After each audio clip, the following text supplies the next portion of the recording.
कि मैं तुम्हारा गुरु हूं और मैं तुमसे मोहब्बत करता हूं, मैं तुम्हारा भला चाहता हूं, मैं तुम्हारे जीवन में वो सूर्य की रोशनी चाहता हूं कि जिसके आने के बाद तुम्हारा चेहरा प्रकाश से दिव्य लगे। मैं तुमको उस रूप में देखना चाहता हूं, और उस रूप में देखना चाहता हूं तो भगवान राम को भी गुरु की जरूरत थी, भगवान कृष्ण को भी गुरु की जरूरत थी, अर्जुन को भी गुरु की जरूरत थी, कर्ण को भी गुरु की जरूरत थी, सबको गुरु की जरूरत पड़ती है। तुम वही अर्जुन हो, तुम वही कर्ण हो, तुम्हारे अंदर वही राम का अंश है, तुम्हारे अंदर उसी कृष्ण का अंश है। और आप में से कोई मुस्लिम है तो ये मत समझिएगा कि सर आप तो हिंदू धर्म को उदाहरण दे रहे हैं। आप अपने अपने धर्मों, अपने संस्कृतियों के मुताबिक नायक चुन लीजिए, आप में वही अंश होता है।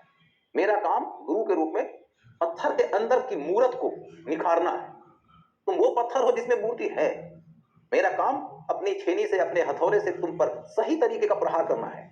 प्रहार तो करूंगा ही करूंगा, नहीं प्रहार करूंगा ना तुम्हारे अंदर की मूर्ति नहीं निकल के आएगी। मूर्ति पत्थर में है लेकिन तुम पत्थर, मूर्ति पत्थर में है लेकिन तुम पत्थर।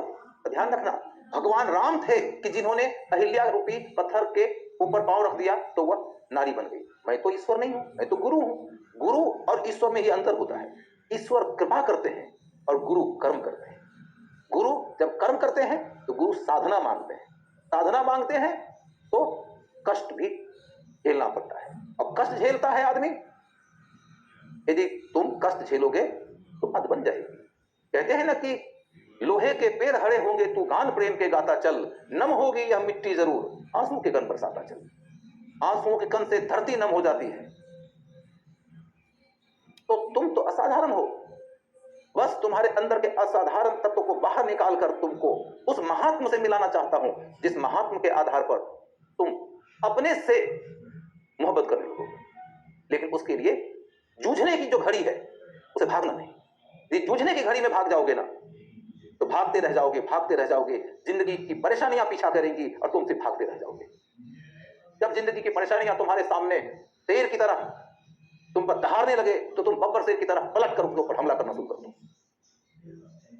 देखो दोस्त, इतना याद रखना कि जिंदगी जंग है और जीता वही है जो सिपाही होता है। सिर्फ सिपाही ही जीत सकता है। जिंदगी की जीत का मतलब सिर्फ और सिर्फ इतना है कि संघर्ष करते रहना है। आज तुम तैयारी के लिए संघर्ष कर रहे हो, कल को सिलेक्शन पाने के बाद संघर्ष करोगे। जिंदगी संघर्ष ही का नाम है। लेकिन संघर्ष के बीच में जो आदमी योद्धा होता है, जो सिपाही होता है, जो जंगबाज होता है, वो जिंदगी को जीता है, वो जिंदगी को जीता है। और जो आदमी कायर होते हैं, जिनमें लगन की कमी होती है, जिनमें धैर्य नहीं होता है, जिनमें जुझारूपन नहीं होता है, जिंदगी उन्हें जीती है। अब तुम्हारे पास विकल्प है। तुम जिंदगी को जीना चाहते हो कि जिंदगी को तुम ये अनुमति दे दो कि वो तुम्हें जी ले।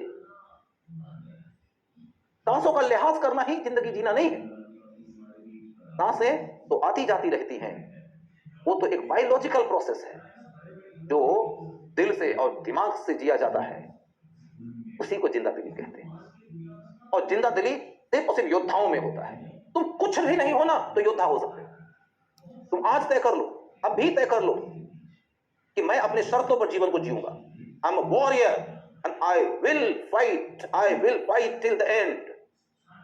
तुमसे ज्यादा धनी कोई हो सकता है, तुमसे ज्यादा बली कोई हो सकता है, तुमसे ज्यादा पढ़ा लिखा कोई हो सकता है, तुमसे ज्यादा अच्छा डिग्री लेकर कोई आ सकता है, तुमसे ज्यादा अच्छे स्कूल और कॉलेज से पढ़ा हुआ कोई आ सकता है। लेकिन तुम एक बात की घोषणा अभी के अभी कर दो, और मुझसे ना करो, अपने आप से करो। और करना चाहते हो तो मुझसे भी करो, मैं तुम्हारा गुरु हूं, मुझे तुम पे नाज होगा। तुम अभी के अभी अपने आप से यह वादा कर लो कि एक बात तो है कि कम से कम मुझसे ज्यादा साहसी कोई नहीं होगा, और मैं कम से कम किसी से कम साहसी तो नहीं होगा।